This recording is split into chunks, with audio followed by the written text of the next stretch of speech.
හෑන්හෙල්ඩ් inject printer එකේ අන්තර්ගත උපාංග ටික තමයි ඕගලන්ට මේ දිස් වෙන්නේ.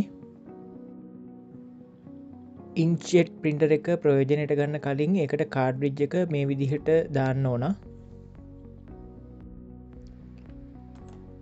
මේකේ බලාගන්ට පුළුවන් කොයි විදිහටද අකුරු සහ ඉලක්කම් මේකේ ටයිප් කරගන්න කියලා ඇඩ් කියන එක ඔබලයිට පස ටෙක්ස්ට් කියන එකට ගිහිල්ලා නැවතත් ටෙක්ස්ට් කියන එකට ගිහිල්ලා එක ප්‍රෙස් කරන් පස්සේ මේ විදිහට නෝමල් ටච් පෑඩ් එක ඕපන් වෙනවා. ඔගලන් කීබෝඩ් එක වගේ. ඊට පස්සේ අපේ පෙන් එක පාවිච්චි කරලා ඔයගලන්ට අවශ්‍ය වචන මේ විදිහට ටයිප් කරගන්න පුළුවන්. මේ වගේ ඇඩ්ජස්ට්මන්ට් කරගන්නත් පුළුවන්. ඊට පස්සේ ඔයගලන්ට පේනවා මෙතනින් ෆොන්ට් එක වෙනස් කරගන්න පුළුවන්. ඒ වගේම රොටේට් එක වෙනස් කරගන්නත් පුළුවන් ওই විදිහට. ඒ ඔක්කොම සෙටින්ග්ස් ටික හැදුවෙන් පස්සේ ඕකේ එක දෙන්න තියෙන්නේ. ඊට පස්සේ මේ විදිහට ඔයගොල්ලෝ ටයිප් කරගත්තු ටෙක්ස්ට් එකයි ඊට පස්සේ ඩේට්ස් එහෙම නැත්නම් ඉලක්කම් ටිකයි ওই විදිහට ඔයගලන්ට ඩිස්ප්ලේ වෙනවා. ඊට පස්සේ මේක ඩිරෙක්ලි ඔයාලට ප්‍රින්ට් කරගන්න පුළුවන් පේජ් එකේ. මේකේ පේනවා කොයි විදිහටද දැන් ප්‍රින්ට් වෙන්නේ කියන එක.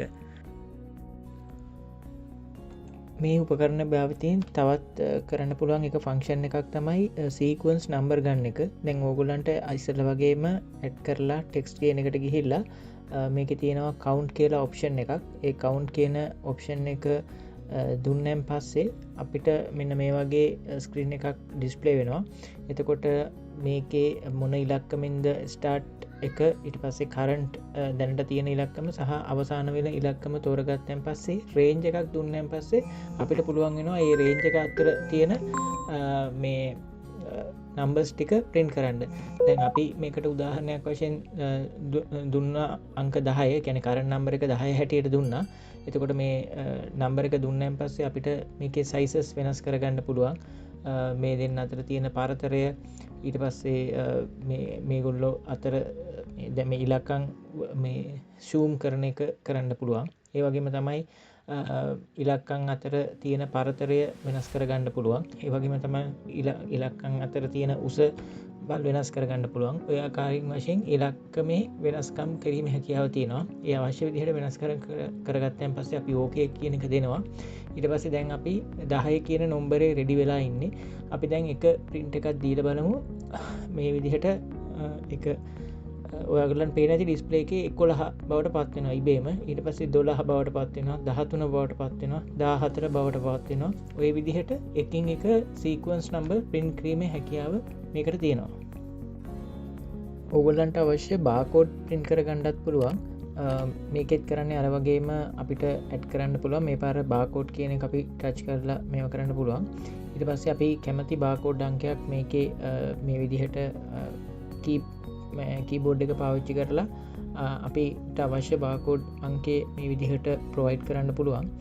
ඒක ප්‍රොවයිඩ් කරන් පස්සේ මේ විදිහට බාකෝඩ් එක ඩිස්ප්ලේ වෙනවා. සහ ඔයගලන්ට පේනවා ඇති මේකේ බාකෝඩ් එක අපිට වෙනස් කරන්නත් පුළුවන්. එක වර්ගයේ බාකෝඩ් වලට වෙනස් කරන්න පුළුවන්. සහ ඒක සයිසස් වෙනස් කරන්නත් පුළුවන්. ඒ කියන්නේ බාකෝඩ් වර්ග තියෙනවා EAN 13 කෝඩ් 128 ඔය වගේ මේ මෙතනින් ඒ කෝඩ් මාරු කරන එක තමයි කරන්නේ.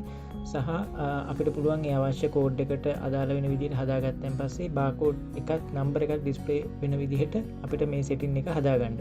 ඒ සියලුම දේ හදාගත්තන් පස්සේ අපි ඕකේ කියන එක ප්‍රෙස් කරන් පස්සේ අපේ තිරයට එනවා බාකෝඩ් එක සහ ඒකේ නම්බර් එක. ඊට පස්සේ අපිට පුළුවන්කම තියෙනවා මේකේ print එකක් දෙන්න බාකෝඩ් එක. එතකොට බාකෝඩ් එක සහ ඒකට හිමි අංකයත් එක්කම මේකේ මේ විදිහට print වෙනවා.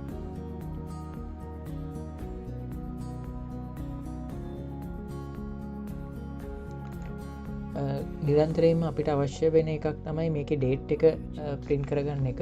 එතකොට මේකේ settings වලින්ම අද දිනේ අපිට settings වලින් හදලා තියන්න පුළුවන්. ඊට පස්සේ මේකේ internal battery එකක් තියෙන හින්දා ඒ හදපු time එක දිගටම save වෙලා තියෙනවා සහ ඒක continue වෙනවා. ඒ විදිහට date එක හදාගත්තන් පස්සේ අපිට ඕන වෙලාවට ඒ date එක recall කරලා ඒ date කියන function එක පාවිච්චි කරලා අපිට date එක print කරගැනීමේ හැකියාව තියෙනවා.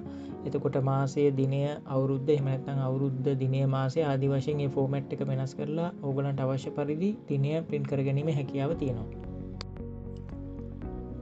අපිට පුළුවන්ගෙනවා මේකේ මල්ටි ලයින්සේ ගැන ලයින්ස් කීපයක් වුණත් ප්‍රින්ට් කර ගණ්ඩ දැ මේක උපරිම පලල එන්න මිලිමීටර් 12.7ක පලක ප්‍රින්ට් එකක් තමයි එන්නේ. ඉති මං ඒකට හරයන්ඩ ලයින්ස් දෙකක් මම එක ඇඩ් කරගෙන තියෙනවා මනුෆක්චරින් ඩේට් එක එක්ස්පයිරි ඩේට්යි කියල දාලා. ඉතින් ඕගලන්ට ෆොන්් සයිස් එක වෙනස් කරලා ඒවගේ ලයින්ස් කීපයක් වුණත් මේක ඇඩ් කරගන්න පුළුවන්. දැන් ඔගලන්ට පේන ඇති මේක ප්‍රින්ට් වෙනවා. දැන් ලයින්ස් දෙකක් පින්ටන ගැන තිරේ තියෙන විදිහටම ලයින්ස් දෙකක් පින්ටෙනවා. මේක අර සාමාන්‍යයෙන් කම්පියුටරේ මොනහරි ටයිප් කරා වගේ එන්ට එබුවම් පස්සේ ඊළඟ ලයින් එකට ඔටමැටිකලි එක යනවා. එත පස්සේ අපිට ලයින්ස් වයිස් මේ විදිහට ලයින් කීපයක් තියෙන විදිහට පින්ටව් අරගණ්ඩ පුළුවන්කම තියෙනවා. මේක තියෙන තව එක ඔප්ෂන් එකක් තමයි අපිට මෙමරි එක තියාගණ්ඩ පුළුවන් වචන කාණ්ඩයක්. එකන දැන් අපි හිතමුකෝ මම මේක මැනෙජ් ෆංක්ෂන් එකට වචන 3ක් දාලා තියෙනවා. ඒකැන අපේ කම්පැනි නේම් එක ඉට පස්සේ කම්පැනී එක ඇඩ්‍රස් එක අන්තිම ලයින් එකට මම දාගෙන තියෙනවා අපේ හැන්පොන් නම්බර එක ටෙලිෆොන් නම්බර එක. එතකොට මේ තුනම මෙමරිය තියාගෙන 1/1 අපිට ප්‍රින්ට් කිරීමේ හැකියාව තියෙනවා. අර මල්ටිලයින් එකේ අපි හිතමුකෝ එක පලල මදි කියලා පාවිච්චි කරන්න. එතකොට අපිට මේ ෆංක්ෂන් එක පාවිච්චි කරලා පුළුවන් 1/1 මේවා කරන්න. දැම් ඔයාලට පේන ඇති මම මේකට දැම් ෆීට් කරලා තියෙන්නේ මැනේජ් ෆංක්ෂන් එකට ලයින්ස් 3ක් කම්පැනි නේම් එකයි ඉට පස්සේ අපේ කම්පනීක තියෙන එක ඇඩ්‍රස් එකයි දෙවනි ලයින් එක තුන්ගින් ලයින් එක ටෙලිෆෝන් නම්බර එක හැටියට. තැන් ඔගුලන්ට පෙන්න්න නැති මුලින්ම ශොප් එක නම මේ වෙනවා. ඊට පස්සේ ඔටෝමැටිකලීම ඊළඟට මේ වෙන්නේ ඇඩ්‍රස් එක පස්සයාර ශ්‍රී ලංකා කියලා. ඊට පස්සෙන්නේ ටෙලිෆෝන් නම්බර එක. ඊට පස්සේ ආයි ඒ දැන්ගේ තුනයි නිමන් දීලා තියෙන. ඊට පස්සේ නැවත එකයි රිපීට් වෙනවා.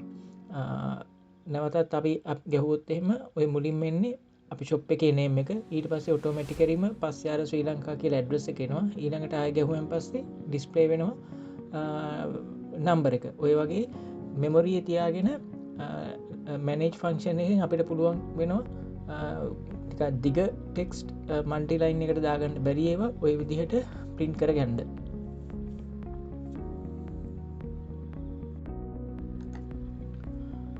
මේක අපිට තවත් එක පුළුවන් ෆංක්ෂන් එකක් තමයි කම්පියුටර් එකෙන් හදාගත්තු ලෝගෝ එකක් සේව් කරලිවෙරලා පින්ට අරගන්ඩ. දැම අපේ ඒකයා ටෙක් සොලූෂන් කෙන ලෝගෝ එක ම පෙන්ඩ්‍රයිව එකක් මාර්ගයෙන් මේ ඇතුළට දාගෙන තියෙන්නේ. එතකොට අපිට පුළුවන් මේක මේ ලෝගෝ එක මේකේ පින්ට එකක් දෙන්න ඉමේජ් එකක් හැටියට. දැන් බලන්න මේ පේපර එකේ මම ගහනවා මේක PNG ඉමේජ් එකක් හැටියට තමයි මම දාගත්ත මේක ඇතුළට.